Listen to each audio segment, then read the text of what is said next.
Bonjour à toutes et tous, bienvenue sur ce nouvel épisode de LinkedIn Insider. Je pars à la rencontre de professionnels, d'explorateurs qui font aussi des choses sur LinkedIn. Aujourd'hui, on va rencontrer Pamela Oudard.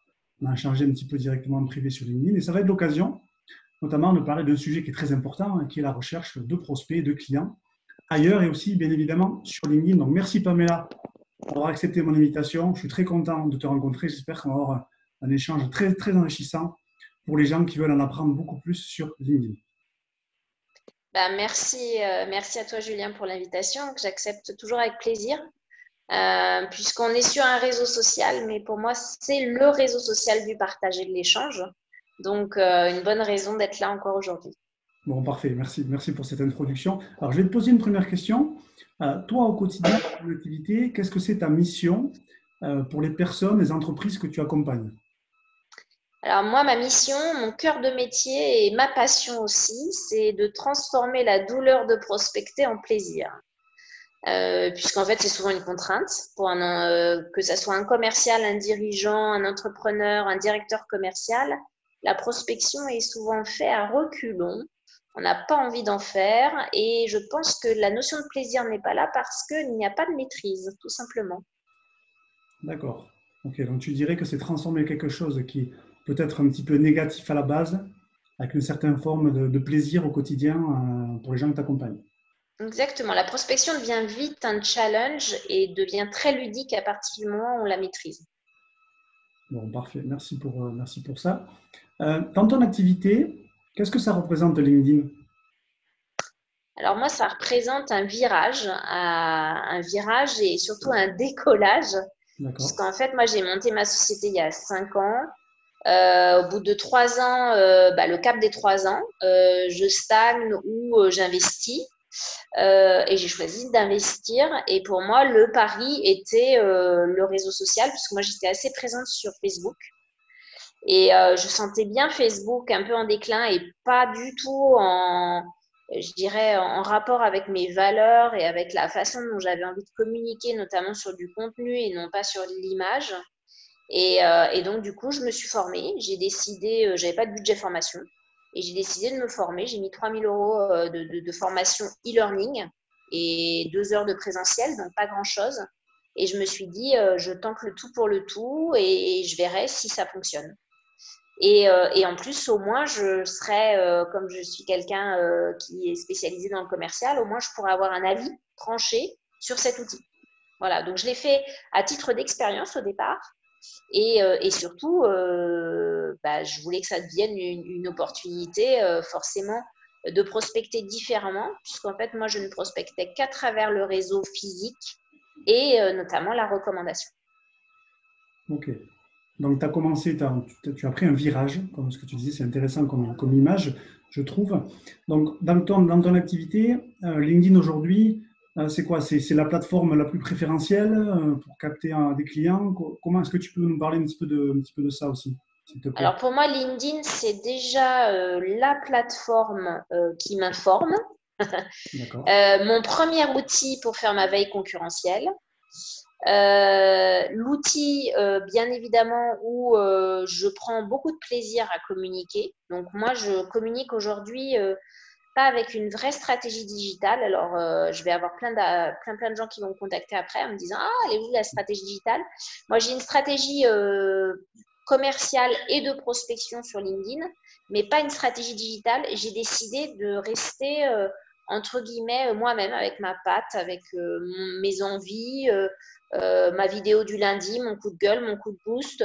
Et je le fais, je dirais, un petit peu comme quand on va chez McDo, je viens comme je suis sur Ouais, LinkedIn ouais. et j'ai pas envie de partir dans des travers qui me ressembleraient pas. Et je pense que c'est pour ça que ça marche.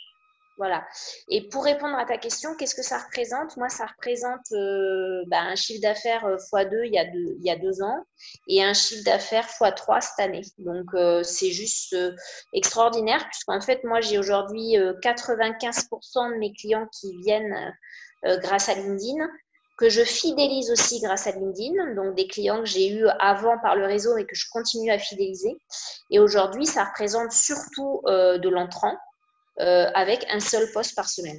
Voilà, de l'entrant quotidien. Donc, j'ai 3 à D'accord. 6 contacts qualifiés Pour autant, je continue à prospecter quasiment tous les jours parce que je veux choisir mes clients et je ne veux pas subir l'entrant. Tout à fait. Alors, justement, sur ça, je ne sais pas si tu es d'accord avec moi.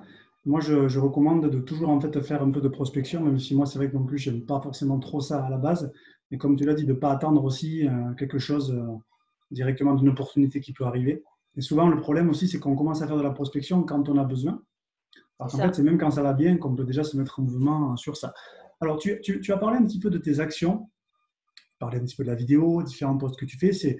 Alors c'est vrai que ce que tu dis comme génération de prospects avec un post par semaine, ça montre aussi bien, je pense, que LinkedIn, c'est pas forcément que publier du contenu, qui est aussi une grosse activité un petit peu en sous-marin, hein, souvent que les gens ne voient pas et qui s'en rendent compte quand on les coach, quand on les accompagne. Est-ce que tu pourrais parler concrètement des actions que tu mets en place au quotidien, à travers le contenu et peut-être aussi à travers d'autres éléments, notamment peut-être sur la génération de conversations? Alors moi, en dehors du contenu, j'ai 6 actions commerciales de ce que j'appelle de conquête, de conquête et de génération de leads que je fais et que je préconise surtout quotidiennement auprès de mes clients. Alors moi, je la fais pas forcément quotidiennement parce que tout simplement, j'ai pas mal de flux et donc j'ai plutôt tendance à la faire 2 à 3 fois par semaine, mais je la fais. La première action, moi, c'est le commentaire de poste pour appuyer et pour mettre en avant mes valeurs, ce que j'appelle mon ADN et bien évidemment ce que j'appelle mon expertise, donc mes compétences commerciales. Donc, je réfléchis beaucoup avant d'écrire un commentaire. J'essaie de toujours faire un commentaire construit. J'ai un peu une règle 20 mots sinon rien. Si j'ai pas 20 mots à écrire, en fait, je fais pas de commentaire. Parce que ça n'apporte rien à celui qui a écrit et moi, ça ne m'apporte rien. Et je suis un peu challengeuse pour rester un peu en top one quand j'écris un commentaire. Donc, j'ai tendance à en faire peu, mais je pense, entre guillemets, de qualité, ce qui me permet aussi de générer des leads entrants grâce à ces commentaires. C'était la première action que je mène. La deuxième action, c'est que j'envoie en moyenne, on va dire, une dizaine de messages personnalisés. Donc, moi, je ne fais pas d'automation. C'est pas que je suis contre, c'est que j'ai un métier qui n'est pas du tout en phase avec l'automation. C'est pas mon cœur de métier. Mes cibles n'apprécieraient pas et mon cœur de cible ne travaillerait pas avec moi si je faisais de l'automation parce que pour moi, l'automation, ça se voit. Donc, autant pour éventuellement aller élargir un réseau, oui. Pour aller chercher un rendez-vous téléphonique, non. Voilà. Après, je veux bien croire que ça puisse marcher dans certains secteurs. Je dis pas qu'il faut pas le faire. Je dis juste que moi, mon activité s'y prête pas. Et pour autant, je travaille avec des partenaires qui font de l'automation et qui sont très pros et des fois, j'envoie des clients chez eux. Mais moi, à titre personnel, en tout cas, dans le conseil, dans le coaching et dans la formation, c'est quand même assez délicat d'aller sur l'automation pour aller chercher du rendez-vous téléphonique dans ce que j'appelle un message 2. Et ce message 2, donc j'en envoie une dizaine par jour sur des prospects ciblés. Donc ça fonctionne très bien puisque moi, j'ai 40% de retour et je transforme derrière à hauteur de 30%. Donc voilà, ça marche bien. Bien évidemment, le prospect est ultra ciblé, comme tu t'en doutes.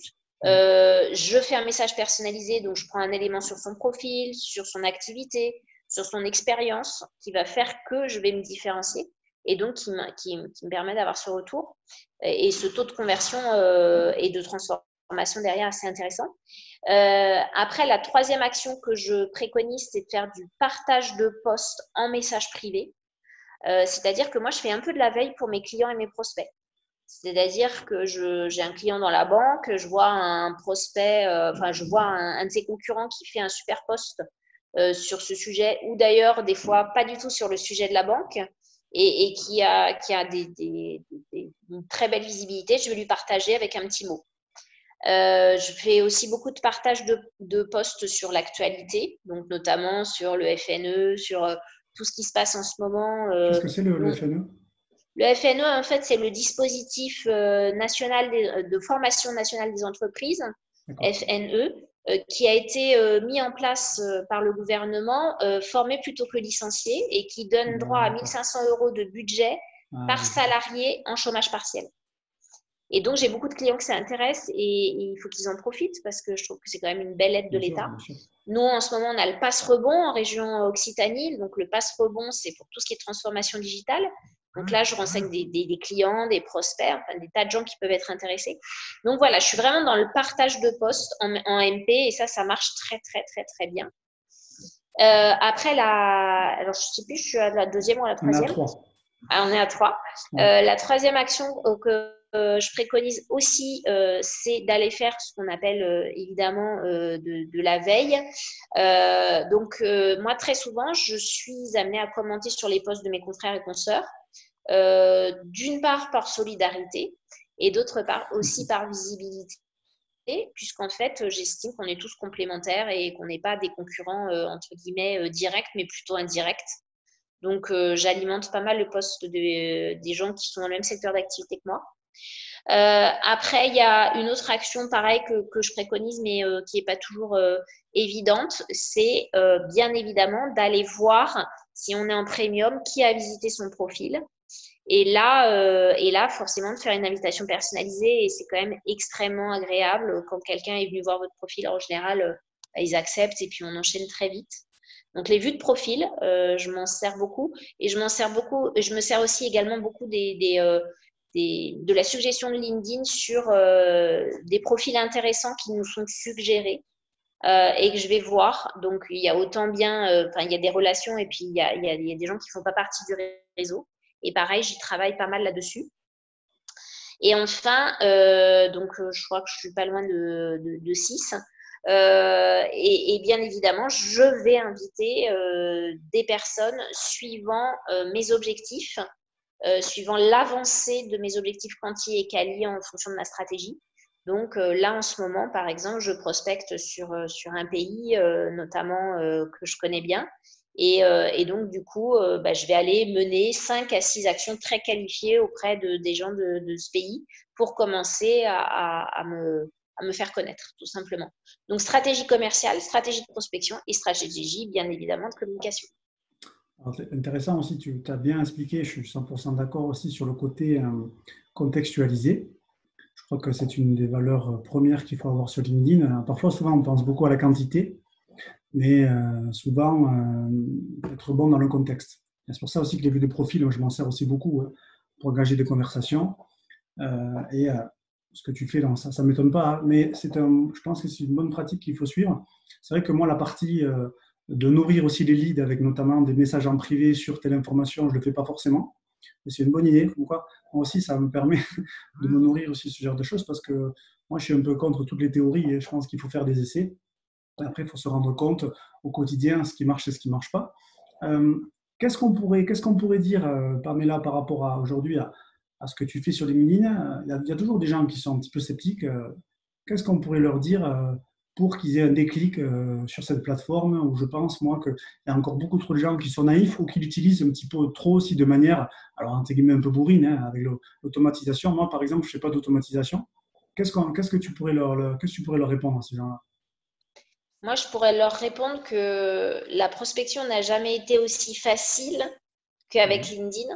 Elle n'a jamais été aussi efficace et elle n'a jamais pris aussi peu de temps. Je ne vais pas parler comme un dinosaure, mais moi, j'ai commencé ce métier il y a 25 ans. Il y a 25 ans, il n'y avait pas la bulle Internet. On faisait du porte-à-porte. On se prenait l'annuaire. Enfin bon, je t'en passe. Là, aujourd'hui, on a un accueil extraordinaire sur LinkedIn. Et ça va même plus loin dans ma démarche commerciale, puisqu'on parle de prospection LinkedIn. Moi, quand je n'ai pas de réponse à mes messages, 1, 2 et 3, puisque j'ai jusqu'à 3 messages, je sors de LinkedIn et je contacte les gens par téléphone. Et à chaque fois, j'ai un super accueil. C'est-à-dire que les gens se souviennent et même s'excusent de ne pas m'avoir répondu. Donc, c'est quand même fabuleux. Je ne le fais pas par mail, je le fais par téléphone, attention. Je prends le temps de répondre. J'ai jamais eu de barrage secrétaire. J'ai jamais eu quelqu'un qui m'a dit comment vous osez m'appeler sur mon numéro, sur mon portable. Le numéro, il est sur le profil, donc franchement, je suis à l'aise avec ça. Et quand il n'y a pas le numéro de téléphone, j'appelle au standard et j'ai jamais eu un barrage. Voilà. Donc moi, j'ai envie de dire que dans n'importe quelle stratégie, qu'on soit en B2B ou en B2C, ne pas être sur LinkedIn, c'est juste se priver d'opportunités. C'est tout. Ouais, c'est bien résumé, hein, c'est bien résumé, je pense, ce que tu as dit à ce niveau-là. Qu'est-ce que tu as fait dernièrement est-ce que tu pourrais partager dernièrement une découverte que tu as fait ou quelque chose qui a bien marché dans ton activité, que tu as fait aussi sur LinkedIn? Alors, ce qui a super bien marché, c'est un message que j'ai un peu généralisé là, pour le coup. Même si je ne l'ai pas forcément copié-collé sur le fond, c'était souvent la même chose. J'ai décidé de faire une espèce de campagne de reprise. Alors, juste avant ça, je vais te donner une autre action. Oui, On a appris qu'on était confiné le 13 mars. Et le 17 mars, moi, je fais beaucoup d'interventions normalement en live, donc en présentiel, dans les clubs d'affaires, à la CPME, enfin j'en passe, MEDEF, etc. Et là, j'ai décidé tout simplement de lancer les webinaires. Et alors, ça va te faire rire, mais le 17 mars, mon premier webinaire, j'avais 8 personnes. Et sur ces 8 personnes, j'en ai 5 qui sont devenus clients. ouais, Et après, je suis montée à 50, voire 60 des fois. Et pour autant, je n'ai pas plus converti. ouais. Donc, ça veut vraiment dire qu'on n'est pas dans la stratégie. Quand je voyais, il y a des gens qui me disent, ouais, moi j'avais 150 personnes, mais j'ai envie de dire, mais on s'en fout en fait. Ce qui Bien est sûr. important, c'est finalement le taux de conversion que tu vas avoir derrière. Et je me suis aperçue qu'une fois de plus, ce n'était pas la loi du nombre, c'était vraiment la qualité de ton réseau qui était là. Et ce que j'ai le plus appris aussi après, c'est qu'à travers des fois des messages les plus simples possibles, c'était le plus pertinent. Puisque ces 40%, je les ai aussi obtenus sur un message. Voilà, bonjour Julien, comment se passe cette reprise? Et j'avais posé une question. Finalement, est-ce que tu as pu continuer à développer ton activité comme tu le souhaitais durant cette période? Et tout le monde m'a répondu quasiment. Et les gens m'envoyaient des pavés de dingue en me disant c'est super gentil de me poser cette question, alors que je pensais qu'on était des millions à avoir posé cette question. Et en fait, les questions les plus simples ont été souvent les plus efficaces. Donc, je crois que c'est ça qu'il faut retenir aussi. Ça ne sert à rien Ouais. d'intellectualiser trop la démarche commerciale. Il faut au contraire la simplifier et finalement se dire qu'est-ce que j'aurais envie de recevoir comme message en ce moment? Bah, c'est peut-être ça. Et écrire. Ah ouais, Voilà. bon, c'est intéressant. Moi, ça m'est arrivé aussi de faire des conférences. Par exemple, je fais des lives aussi tous les jeudis là, avec Julien Bréal, une autre personne qui fait du LinkedIn. Et, bon, la semaine dernière, on était 8 sur le live. Mais c'est pas grave parce qu'on a aussi une volonté. Et bien sûr, je crois beaucoup aussi que le nombre ne fait pas tout. Puis il y a aussi beaucoup de vanité métrique, hein, avec toute la visibilité aussi des posts. Moi, par exemple, actuellement, ma visibilité LinkedIn, elle a baissé sur mes posts. Voilà, mais ça ne m'a pas empêché de signer des contrats pendant le confinement. Donc, c'est toujours pareil. Il y a ce que voient les gens et après, ce qui est un petit peu caché aussi. Puis, il y a aussi tout l'effet cumulé qu'on peut gagner et tout le référencement aussi qu'on peut avoir sur LinkedIn. C'est pour ça aussi, moi, que je fais beaucoup aussi de contenu en collaboration. Tu vois, par exemple, demain, je vais faire aussi une conférence pour mon ancienne école de commerce que j'ai fait en 2012. Voilà, il y a déjà 30 personnes qui m'ont ajouté sur LinkedIn, qui veulent converser avec moi. Donc, c'est aussi, il y a plein de recettes, je pense, qui peuvent être utilisées. Mais c'est vrai que, après, comme tu l'as dit aussi dans ton discours, il faut bien savoir aussi qui on veut toucher. Et puis, je crois qu'il y a aussi une implication à avoir. Il faut accepter un peu de passer du temps, parce qu'on peut très bien se dire, on ne veut pas automatiser, mais après, ça peut rester assez chronophage. On peut sous-traiter aussi une partie. Il y a très bien des personnes aussi qui peuvent s'occuper, notamment tout ce qui est messagerie sur LinkedIn. Mais ça suppose de passer du temps. Et parfois, je pense aussi qu'on a trop cette notion de facile et rapide, hein. Ça, c'est des mots qu'on entend beaucoup. Mm, mm. Donc, moi, je ne crois pas qu'il y ait vraiment de raccourci. Il m'a fallu 1 an pour capter mes premiers clients sur LinkedIn. Donc, ça montre bien qu'il y a quand même une volonté que si on veut se démarquer, il y a de la concurrence. Donc, il faut accepter les étapes, il faut accepter le chemin pour arriver à avoir des résultats. Et puis surtout, il ne faut pas avoir peur du candidaton. Voilà, il y a beaucoup aussi le syndrome de l'imposteur qui revient, hein. Chez les gens, il faut avoir confiance et savoir ce qu'on peut faire. Bon, c'est très intéressant ce que tu nous as partagé. Est-ce que tu as quelque chose à ajouter et où est-ce qu'on peut te retrouver si on a besoin d'en savoir plus sur ce que tu fais? Alors, en fait, il y a plein de nouveautés, puisqu'en fait, là, je vais avoir un nouveau site internet. Je lance toute une série de coaching en e-learning. Et bientôt, vous pourrez venir me voir, puisqu'en fait, je lance un programme de conférences Parfait. dédié à la prospection. Donc, des conférences, 80% de contenu et 20% d'humour, parce que en fait, je fais beaucoup d'humour sur ce métier et notamment sur la phase de prospection et notamment sur le premier rendez-vous qu'on peut avoir avec un prospect, qui est un peu comme un premier rendez-vous galant. Donc, Ouais. je vais mêler pas mal d'humour à la drague et qui fait toujours un peu sourire les gens. Même si ça fait longtemps qu'ils n'ont pas dragué, ça leur rappelle toujours des souvenirs du lourdingue ou de la fille maladroite qu'ils ont pu croiser un jour. Et donc voilà, donc ça c'est mon actualité qui me tient à cœur. Et puis surtout, je t'invite, hein, Julien, le 7 et 8 octobre à Toulouse, je lance le premier forum dédié au développement commercial digital. Et je suis à la recherche d'intervenants, conférenciers et puis évidemment de participants, puisqu'en fait, ce sera un forum qui sera gratuit. Et je veux vraiment que ce développement commercial soit digitalisé demain pour que tous les entrepreneurs et les commerciaux puissent continuer à développer leur activité. Alors, si je suis sur Toulouse, je viendrai avec grand plaisir. Moi, je travaille entre Paris et le Sud-Ouest. Je suis actuellement à Paris, dans un petit appartement. Ça me change de quand je suis dans le Sud-Ouest. Mais moi, je crois beaucoup aussi qu'il faut accepter de donner. Donc, moi, si je suis disponible, je le ferai avec grand plaisir. Et il y a quelque chose aussi qui est pour moi aussi en train de se développer, c'est toute la partie aussi événementielle, mais en ligne. Ouais, Par exemple, tu super. as un outil qui s'appelle Opin, qui permet de faire tout un événement et tout en distanciel. Et c'est vrai que, bon, moi je crois beaucoup au côté humain, hein. Je pense que là, c'est sûr, c'est mieux aussi de se rencontrer. Bon. Mais il y a une volonté avec tout ce qui arrive dans cette crise. À mon avis, on en est un petit peu qu'au début, on va voir comment ça évolue, mais la partie de la crise économique. Mais le côté, je pense aussi événementiel, va devoir se réinventer. Et c'est vrai qu'aussi la façon d'apprendre, certainement qu'avec ces plateformes, ça va aussi changer. Et tu parlais aussi d'humour, hein, mais moi, c'est intéressant ça aussi parce que je me dis en fin de compte que l'humour, c'est aussi bien sûr une stratégie pour faire comprendre quelque chose. Et c'est pas pour rien qu'on regarde des vidéos amusantes et que moi, par exemple, les créateurs de contenu que je regarde sur YouTube, tu t'aperçois qu'en fait, dans leur contenu, il y a peut-être une pastille de valeur, qu'après, c'est beaucoup du divertissement. Mais il y a toujours quelque chose avec lequel tu peux repartir, toujours un élément avec lequel tu peux te former, tu peux explorer. Et c'est ça, je pense aussi, une des clés pour réussir. Et alors, ça ne veut pas forcément dire trop se prendre au sérieux, mais c'est qu'il faut accepter le côté, je dirais un peu, que les gens consomment maintenant l'information de manière différente, même si les générations sont un peu différentes, ça on est d'accord, mais il faut s'adapter aussi à la cible qu'on veut toucher. Alors, ça ne veut pas dire mettre bien évidemment des photos de chats, et puis, ça c'est pas du tout ça ce que je veux dire, mais le côté un peu aussi documenter son quotidien, je pense que c'est vraiment une clé aussi, accepter aussi le côté voyeur. J'ai vu aussi que tu faisais des vidéos régulièrement. C'est la vidéo, par exemple, moi aussi j'en fais de temps en temps, même si je fais beaucoup de contenu texte, d'ailleurs, c'est vrai qu'aussi l'algorithme me pénalise un peu par rapport à ça. Mais la vidéo, c'est vrai qu'en fait, le format de la vidéo n'est pas parfait. Mais en fait, le message est là. Le message est là, à l'intérieur, on peut toujours repartir avec quelque chose. Et pour moi, je pense aussi qu'une des grandes erreurs, c'est qu'au début, on se focalise beaucoup sur il me faudrait le micro, il me faudrait le téléphone, il me faudrait le trépied. En fait, on en oublie presque qu'on a déjà dans la tête, on a déjà plein de choses à partager et que les gens aussi veulent quelque chose d'assez authentique. Alors, c'est un mot parfois un petit peu galvaudé, mais faut vraiment essayer de ressembler à ce qu'on est. Et plus on va s'entraîner, plus on va devenir bon, plus on va avoir des facilités à transmettre une information. Bon, c'est super. Merci, merci Pamela. Est-ce que tu veux ajouter quelque chose? Moi, je voudrais juste ajouter un dernier point, c'est qu'à un moment, pour réussir sur LinkedIn, il faut investir en fait.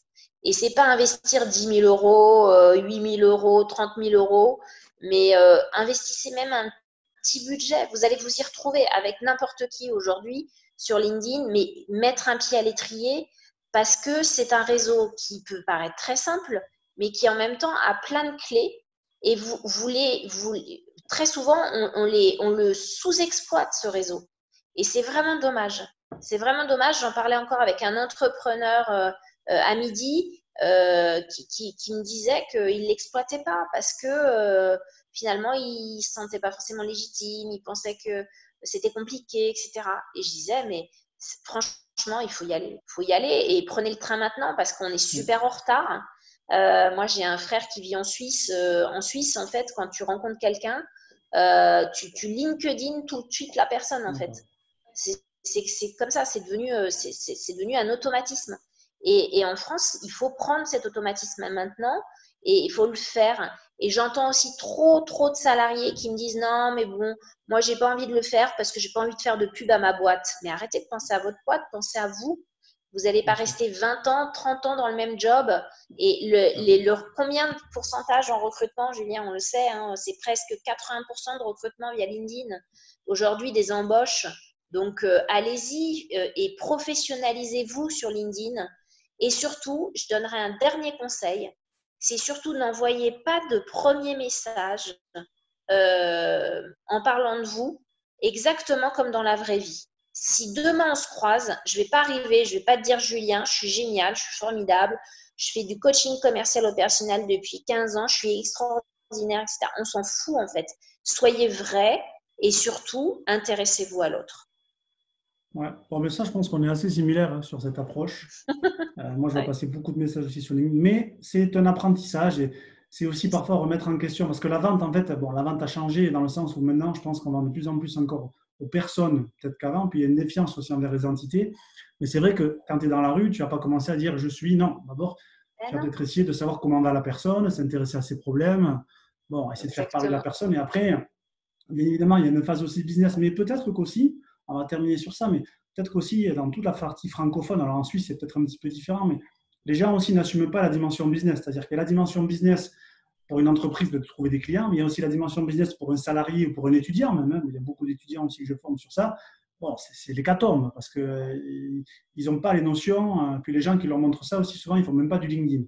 Donc il y a aussi ça qui arrive aussi en compte. Les promoteurs aussi, on pourra en faire un large sujet là-dessus.